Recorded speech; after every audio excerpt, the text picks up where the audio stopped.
Hello, everybody. I'm Allison Higgins, Sustainability Coordinator for City of Key West and primary contact for this project.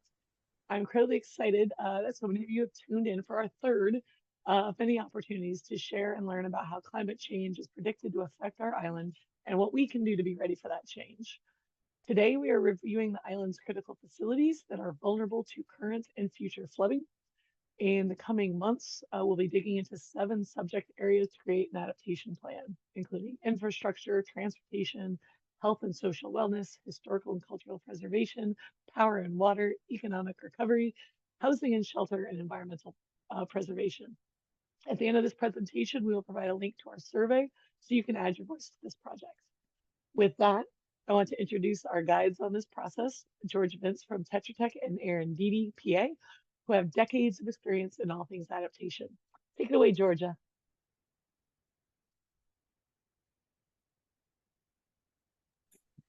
Thanks, Allison. I wanted to start off the meeting this evening going through some important terms and definitions that will be used during the presentation tonight. So the first term is adaptation, which is the process of adjusting to the expected climate change and its effects.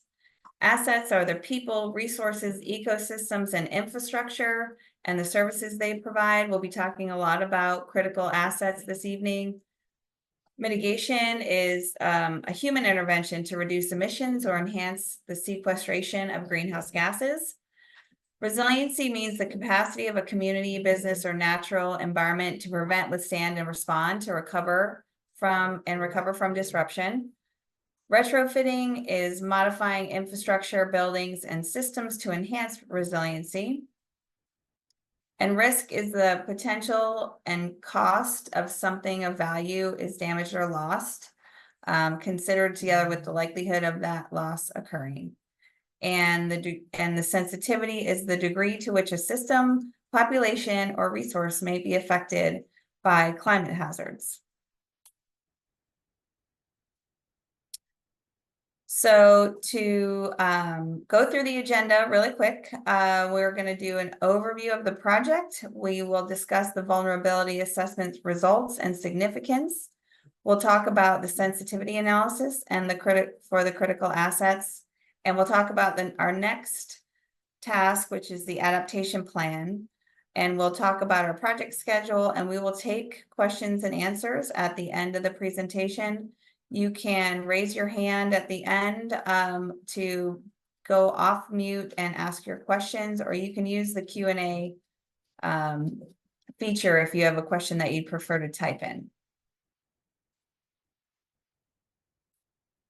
So we do have a great project team on the vulnerability assessment. Again, my name is Georgia Vince with Tetra Tech.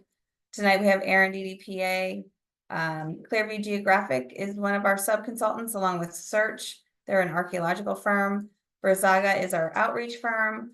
The Balmoral Group are our economists, and Stantec is a partner, as they are also doing the Duval Street assessment currently. So the project overview is to evaluate flooding threats related to climate change impacting the city of Key West and the community assets at risk. So this was a data-driven analysis. We collected a lot of data from the city of Key West on their owned and maintained assets, along with other publicly available data. It was a multidisciplinary approach, and we are including an evaluation of economic harm from these climate impacts. We will harmonize the efforts to address the hazard mitigation at federal, state, and local levels, and ultimately we'll develop an adaptation plan to make the city safer and more prepared to respond to the threats of climate change. We also are tasked with identifying opportunities to fund projects for the adaptation plan, and I'll go through some of those opportunities later in the presentation. So opportunities to become more resilient includes evaluating the risks to the assets owned or maintained by the city of Key West and other community resources. We are measuring the impacts of potential climate threats on the area and identify the level at which the selected asset may be affected. The assets that are identified will be prioritized and will develop a list of projects to implement over the next 10 years, including the budget for those projects and a timeline for implementation. We're working to understand the potential magnitude and severity and extent of rainfall flooding, tidal flooding, current and future storm surge, and a combination of those threats at various sea level rise projections. So the adaptation plan will integrate measures into existing plans and laws and codes applicable to the city of Key West. And again, we will talk about identifying future state and federal grant funding. So as a recap, the city of Key West received a vulnerability assessment grant from the Florida Department of Environmental Protection Resilient Florida Program for $905,000. And those projects identified within the vulnerability assessment become eligible for future grant funding at a 50% cost share. In 2023-24, DEP funded projects up to $100 million. And that grant application period is going to be opening up here in the next week on July 1st. The city also received a $500,000 grant for the adaptation plan from the Department of Commerce. And the total project cost is $1.4 million. And all of that money was funded by grants. And I'm going to hand it over to Erin Deedy to walk through the vulnerability assessment. Just one point I wanted to make, the city has these two combined grants, which is kind of unique in the Keys right now. Everybody is working on vulnerability assessments and does have project funding, but this is the only one that I've seen that actually combines those federal and state grant dollars together and has an adaptation plan component to it with actual projects. And Georgia will talk a little bit more about that, but I just wanted to kind of distinguish the difference between what Key West was doing with its project and the other jurisdictions. So vulnerability assessments are really focused, and this is a product of the statutory framework that's funding the program. They really focus on the critical assets that are at risk, and they require the local government to evaluate those critical assets, identify them, and evaluate them according to different types of flood risk. Resiliency is obviously a much broader concept and includes a lot of different things, but the reason this planning process is really focused on that flood risk is because of the statutory mandates attached to the grant funding associated with it. So once we have collected information about the assets, again, we try to figure out what to do about it, what's at risk, and when. Next slide.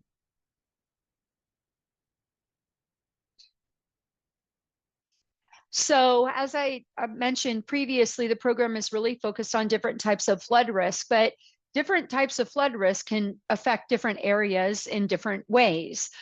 So we have what I call the slow burn of sea level rise, which is the gradual increase of sea levels that we see from global warming. And so if the base elevation of the sea level is increasing, then that's going to exacerbate other types of flooding on top of it in different ways. High tide flooding is obviously tidally driven. We have 2 high tides a day. And if that base level of sea level rise is increasing, that high tide is going to become more pronounced and it's going to inundate more of the land area. Same thing with storm surge. We get full-on hurricanes, and then we get storms that are offshore or something that doesn't even rise to the level of a named event that really pushes the water through wind and waves up on the land. And again, if that base level of sea level is increasing, the exacerbated impacts of that storm surge will also be impacted by that increasing sea level. Rainfall-induced flooding is not related to tides and it's not related to winds. But when we have more precipitation coming out of the sky, it has less areas to drain because the sea level is increasing.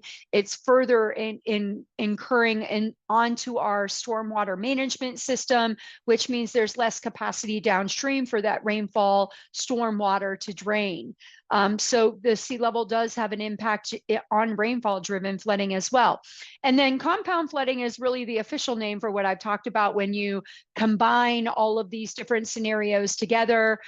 We've actually seen those types of impacts, especially in the Keys, when you have maybe a late season offshore storm hitting during a king tide event and a west wind that's pushing the water up.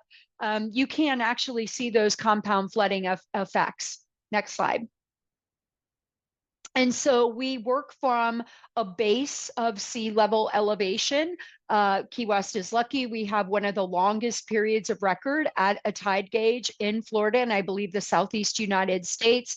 It's a very stable long-term period of record since the 1800s, which is good for us because we want that long period of record so we have confidence in what those sea level rise trends are over time. And so we will be using the Key West tide gauge, obviously, as our base for sea levels.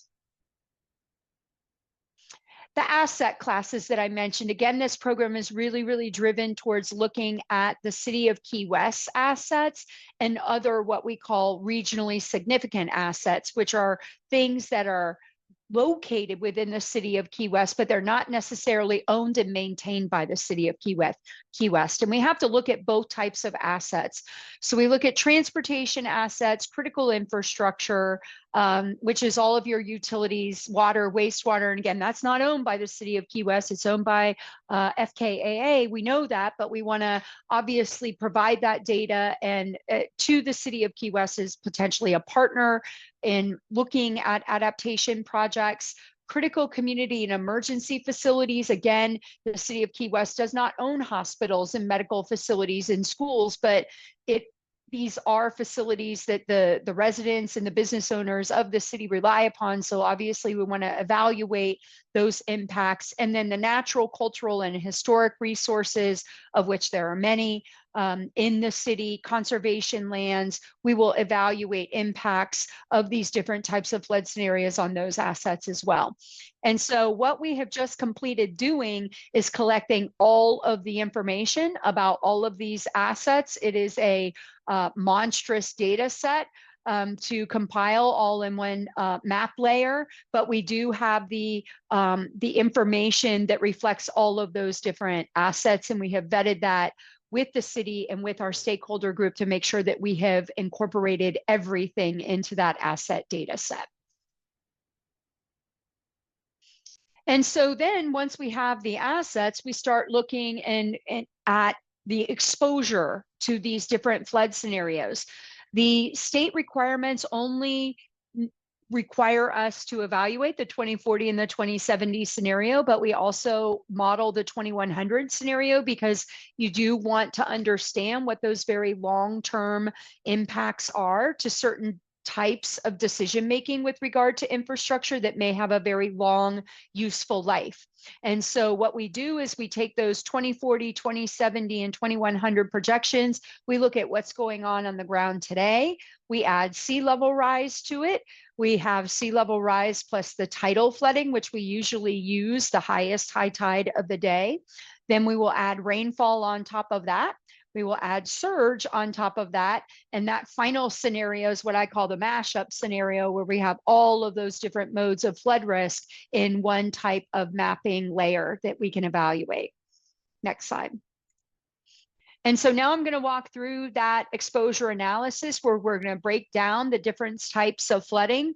The map series, I think, is really useful because it shows the changes over time under that various time frame scenarios. So we'll start with, I believe it's just plain sea level rise.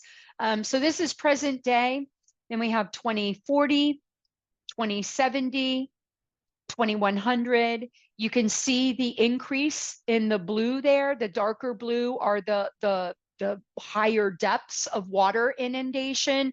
The lighter blue is the lower depths of inundation, but you can see where that inundation is projected to increase over time on top of the land area.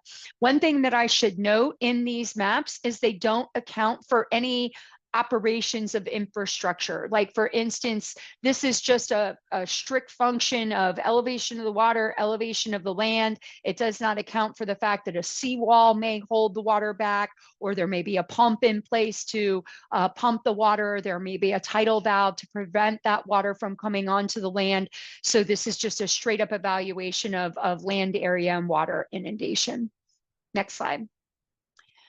Tidal flooding is when we have that high tide of the day. And what this calculation is based on those sea level rise projections that we just looked at in the previous slide. How many days does that translate into? You know, it's one thing if it's a king tide and it's a mild king tide where we have, you know, 3 days of tidal flooding that may be on the streets, but it's another thing if it's over 150 days of flooding, you know, that becomes a more permanent condition. So you obviously want to know the approximate days of tidal flooding because that impacts some of your decision making about the permanence of that flood condition. 2040, 2070, 2100. And you'll start to see some of those, you know, oranges and reds and yellows where the lower areas are reflected and where you will see more of that tidal inundation. Next slide. Next scenario we're going to look at is storm surge. You know, we're all familiar with storms, and when we have a storm situation, kind of all bets are off because really what we've got is the action of the wind and the water and the waves that are pushing onto the land. As opposed to sea level rise, which is a more permanent condition where that base elevation of sea level is increasing, with storm surge, the water comes and it goes away. Now, I'm not diminishing the damaging effects of that, just to mention that is a different type of impact that we will see. 2040, 2070, 2100, obviously the oranges and the reds are the higher levels of inundation. But like I said, this is a 100-year storm surge where the water will come and then it will go. Next scenario is rainfall. And rainfall is interesting because what we try to do is we look at just the typical rainfall event, but then when we look out into the future, we modify that rainfall accounting for the sea level rise, where we may have those two different combined effects at the same time. And the type of event that you may be looking at is a October king tide when you have a rainfall event on top of it. Present day, 2040, 2070, and 2100. And the purples are the impacts from the rainfall. The blues and the purples together are where you see the combined effects of those two different types of flooding risk. Combination flooding, this is what I referred to before as the mashup scenario. This one's a little hard, but the point is that you see, you know, the yellows and the reds are where you're going to have that surge effect where the water is going to come and go. Blue is more of the rainfall effect. You can kind of run through those scenarios, Georgia. Present day 2040, 2070, 2100. And what it does is it kind of helps us manage to understand where those impacts are going to be in regard to the elevation and what infrastructure we have there to potentially mitigate some of that effect. Next slide. And I think you're going to pick this one up. Yes. So thanks, Erin, so much. So what we did to kind of focus in on the areas where there was a higher occurrence of critical assets and several flooding scenarios affecting those assets, we used those areas to prioritize the city's hotspots. And the hotspots are exactly that. They're the areas with the highest concentration of assets and the most risk to flooding. So we established the flooding hotspots, and then we prioritized the assets within those hotspots in a ranking process. And then we applied the ranking system to the assets and determined where, which of those assets are going to be the priority for the adaptation plan.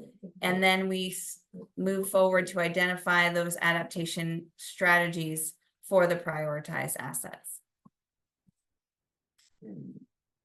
So we're going to go through another map series, but this map series will be of the hotspots where those critical assets are subject to sea level rise, storm surge, rainfall, and combined flooding. And those critical assets also include assets that were identified by stakeholders and community members through this planning process. The purpose of the hotspots is to help prioritize where adaptation response should occur based on a geographic area and the community needs. This is the overall map of the Key West hotspots, and you can kind of correlate to those maps that Aaron went through where we're going to see inundation and flooding effects from the different flood scenarios, the sea level rise, the high tide flooding, the rainfall, and the storm surge. So we identified 11 hotspots. This map also shows, the federal property, the Navy properties, Stock Island, which is not within the boundary of the city of Key West, but was considered in our analysis because of the high number of assets in that location. So we prioritize the scoring, looking at the planning horizons, like which assets are impacted earlier, sooner, and then versus long-term, further in the future impacts. We looked at water depth and the flood risk. We took in stakeholder input, and then we also included an analysis of CDC social factors. So those parts of the community that are more at risk due to being low to moderate income, or elderly folks, things of that nature. So the scoring is the scoring output was based on a high, medium, and low priority. So you'll see those color schemes in the maps as I pull them up. So this is kind of an overall view of those assets that were prioritized within the hotspots. We have fire stations, cell towers, emergency facilities, FKAA facilities, the international airport, potable water, sewer, and pump stations, along with electrical substations. Those were the higher priority assets. And then medium priority was child care centers, gas stations, stormwater infrastructure, mobile home parks, government facilities, pharmacies, Department of Defense sites, and nursing homes. So this is hotspot number 1. I'm going to go through all 11 hotspots. I'm probably not going to take too much time. I do want to let you know that these maps are available for review on the city's adaptation website. So I'll provide the link to that at the end of the presentation. So this first hotspot has potable water control valves, a diesel substation, some shelters, a wastewater pump station, and a child care learning center. Number 2 has a fire station, the Trinity Church, stormwater catch basins, and drainage wells. Number 3 has potable water control valves, stormwater catch basins, and the Mary Immaculate School. Number 4, there's a couple different slides for number 4, but we have microwave towers, wastewater pump stations, stormwater pump stations, fuel stations, and again, potable water control valves. This map has the Keys Energy Services Office, more stormwater catch basins, wastewater pump stations, emergency staging sites, and an electrical substation. And the fleet building, catch basins, stormwater outfalls, sewer pump stations, and fuel stations. Number 5 has a lot of similar infrastructure, more catch basins. This has a stormwater injection well and wastewater pump stations. Number 6 has fuel stations. This one has emergency medical stations, potable water, and stormwater catch basin. Number 7 has the wastewater treatment plant out here on this island, the Sigbee Elementary School, and then some more catch basins and wastewater pump stations. This is number 8. We have emergency staging areas, fuel stations, catch basins, and mobile home parks. Number 9 has fire station number 3, fuel stations, schools, pump stations, and catch basins. 10 is where the Key West Airport is. They have public works and facilities here, fire station number 4, law enforcement, and catch basins and pump stations. And then 11 has the homeless shelter, the Stock Island Jail Facility, Key West Landfill, FKA storage facility, and the Lower Keys Medical Center, along with the Key West Health Center. And again, as I mentioned, the priorities are high, medium, low. The assets with red circles are high, orange is medium, and low is yellow. So what are we going to do with all this information, with all these assets?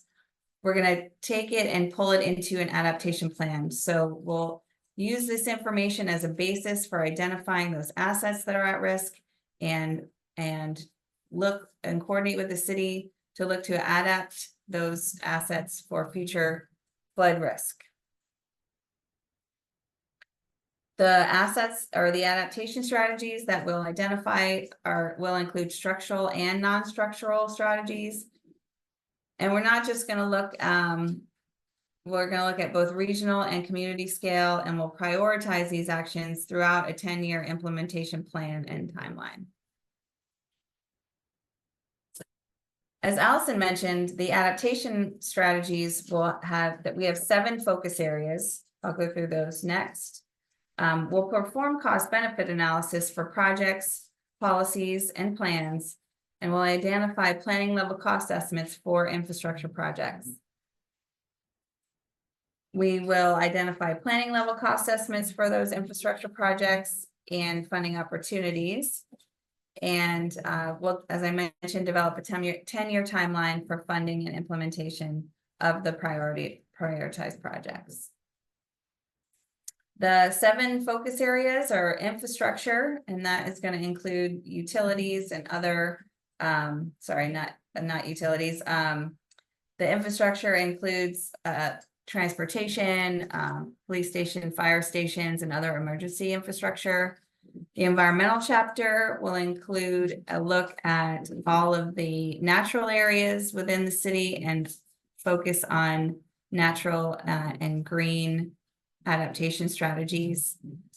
The historic and cultural chapter will look at historic and cultural resources throughout the city and identify projects to be prioritized and highlighted there.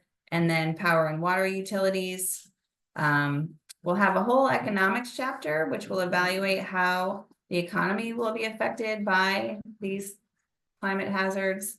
And we have a housing and shelter chapter, as long as a health and social equity chapter, to look at how these climate threats will be affecting the citizens and the folks living and working and coming to visit the city of Key West.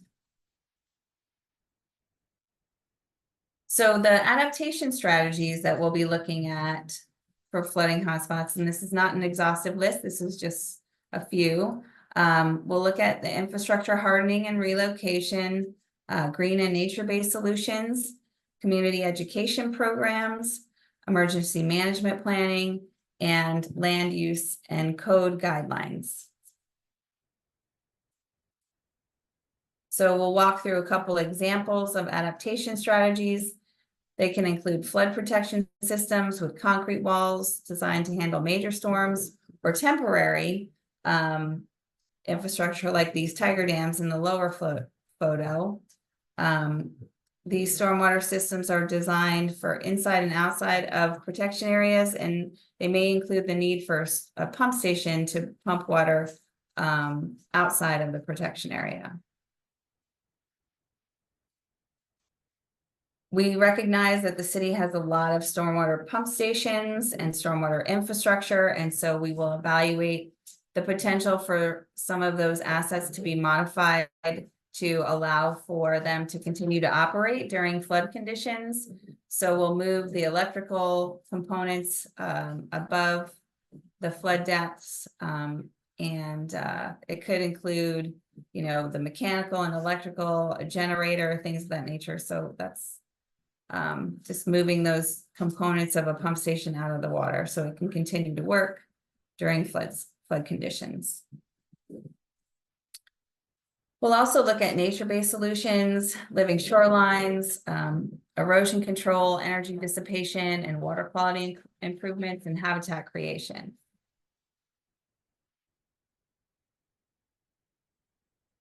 As I mentioned, there's a component of the project where we look for future funding opportunities. As this project was funded through a DEP resiliency grant, the DEP also funds resiliency projects themselves at a 50% cost share. There's also a community development block grant, multiple programs through there, federal emergency management grants, National Oceanic and Atmospheric Administration grants. They are used for coastal zone enhancement, emergency coastal resiliency, etc.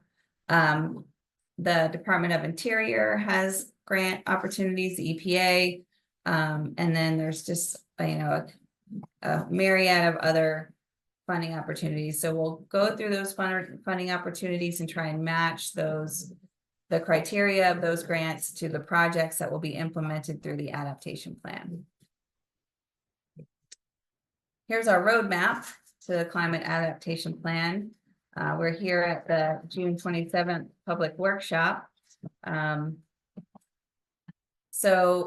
We've completed our vulnerability assessment. We've identified the hotspots. We've prioritized the projects. We're starting to identify the adaptation measures to mitigate the flooding. We'll do the cost benefit analysis, look for funding sources. We'll have another public workshop before the final adaptation plan. And we look forward to discussing that with you in 2025. So overall, here's our project schedule. We have the August 8th City Commission presentation where we'll be presenting the results of the vulnerability assessment, submitting the final climate vulnerability assessment to DEP in September. And we're already kicking off the adaptation plan. We will be having public workshops associated with the adaptation plan, and have the final adaptation plan in August of 2025. We also will support the city as needed to make sure that the adaptation plan is implemented, and we can help develop tracking systems so that they can track the myriad of projects that will be identified by the adaptation plan.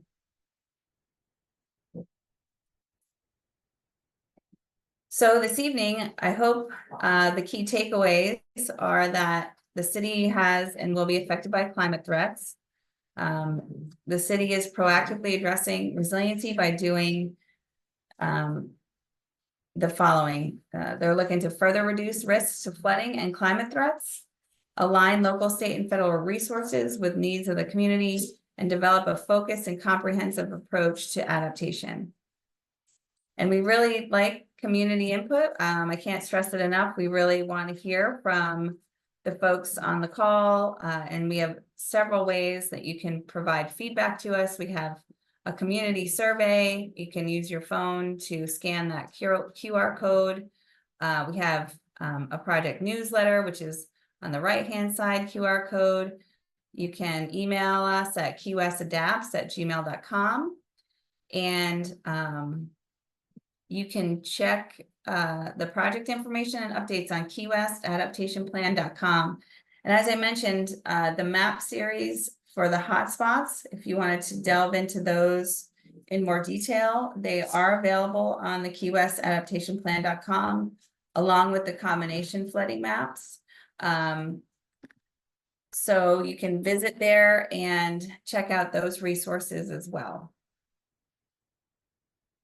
So with that, we can take questions at this time. You can either raise your hand or type them in the Q&A feature within the Zoom. So I can stop sharing for now so we can see if there's any other folks that have questions. Not sure.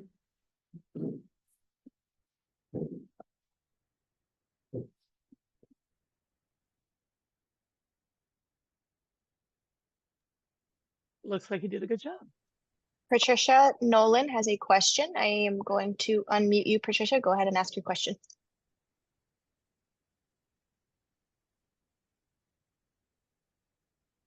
Does she have to unmute herself as well? She does. Go ahead and there you go, Patricia. One little piece of what you've done here. I have a question because I live on the corner of United in Key West of United and Thompson. We have 4 grates out here and a lot of flooding. It's my understanding that there are valves that are opened or closed underneath these grates. Is that true? Allison, you're on mute. To prevent flooding? So once upon a time, we did have one-way tide valves installed in many areas around town. All of those are no longer functioning because they only last so long. We have a grant right now to put about 20 in various places around town. I don't know specifically if yours is going to be one of them. When they are installed, they are always on. They are a one-way valve that when the ocean side is this side, so they're closed to the ocean, but when enough water from the street comes down the drain, it pushes that open because of the weight of the water down the tube, pushes that out, and once that water's gone down to a certain level, that closes again. And those should make a big difference in the areas we are putting them in. And our intent is to put more in as we get funding. Okay, that sounds wonderful. So in other words, a person doesn't adjust these valves. No. It's just the weight of the water coming and going. Yes. Okay. And you said, and who is responsible? What department for that? That's under our utilities department. That's utilities. Okay. I thank you so much for that. That clears one thing up because we have a lot coming and we need to know where that water's going, right? Absolutely. Well, thank you so much. All right. Pleasure. Very good question. I saw Kirk had his hand raised. Kirk, would you like to ask your question? I'm going to go ahead and unmute you. Yeah, can you hear me all right? We can. Go ahead and ask your question, Kirk. Yeah, I've been kind of engaged as much as I could be in the last decade or two, and the gist of I guess some of these endeavors is it's always about the money and where it's coming from and who's going to get prioritized. Obviously, I noticed your city stuff, city utilities, the usual needs. My focus has been a little bit on the landfill a little bit because of its where it's situated, in the Stock Island around the schools, etc. And I just wonder if does the priority have priorities? Because everything's important, obviously, and who's going to do is there going to be work generated for the community, and And I want, those will be people looking for decent paying jobs. And what about the housing? I mean, in other words, there's a litany of questions. I appreciate that you guys have targeted the city, situation in and of itself. So I just kind of curious where you have decided to maybe jump off at, and where you're going to go with some of this. So yeah, you're right. If everything's a priority, nothing's a priority, right? So and it's good to see you, Kirk. Yeah. One of the ways those priorities will be set is how acute is the problem in the timeline. So things where if we need to do something in the next 5 years for one place, that's going to be higher up than something that could, still be addressed 15 years from now because the water's, it's a higher place and it's lower. So that's going to be part of that prioritization process to talk about, how urgent is each piece. And then, yeah, I would say as far as um, community, like, you're talking like workforce and stuff like that. Some of the grants that are out there for these things specifically want to hear about the economic side, the training that might happen to help uh, reverse or, re-engineer some of these things. Yeah, well, I'm sure there's lots more to follow on this topic. I'm sorry I missed some of the other meetings, but anyway, I'm hopeful we can get a chance to assist, because obviously you're aware I've been trying to help with the funding side of this for quite a number of years. So maybe there's a better opportunity now with the situation being what it is. Absolutely. And if you do want to see any of the past ones, they're all on the city's YouTube channel. So we've done 2 other workshops that just kind of talked. It's still pretty much about that same process that they glossed over to get to the meat of this one. So every single meeting, regardless if you can make it or not, gets recorded and uploaded. But also and don't forget to do the survey. And then in the future, so the next piece.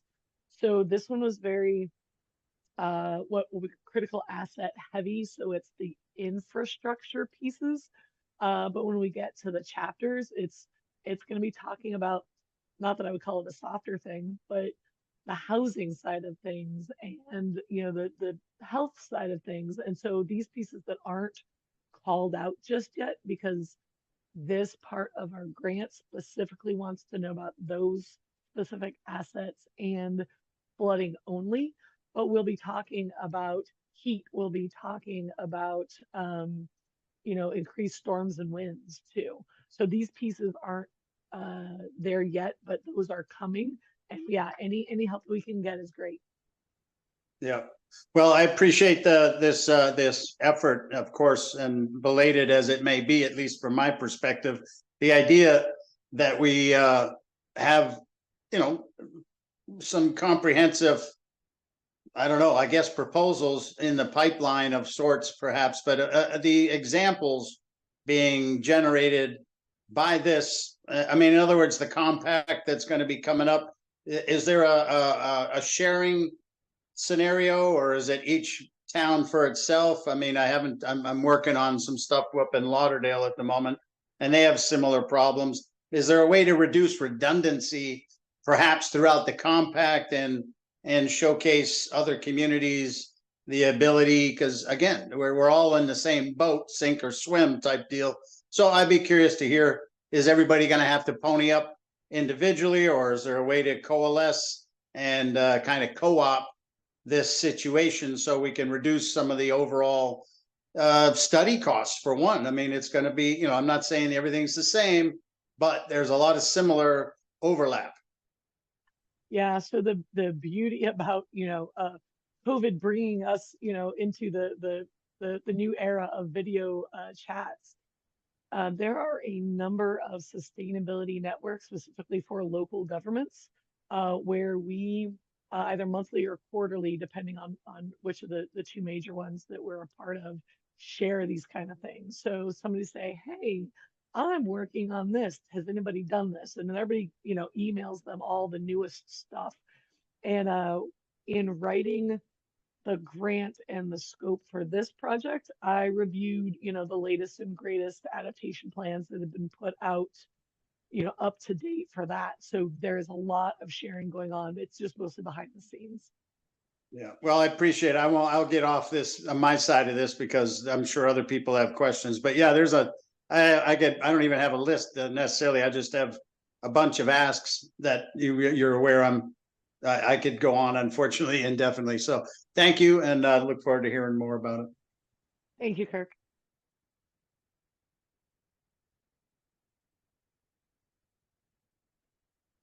Looks like we have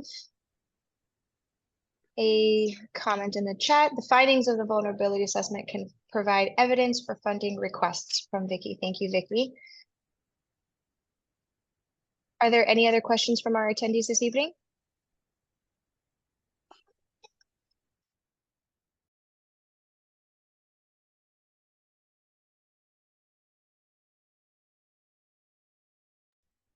Wonderful. Well, thank you very much.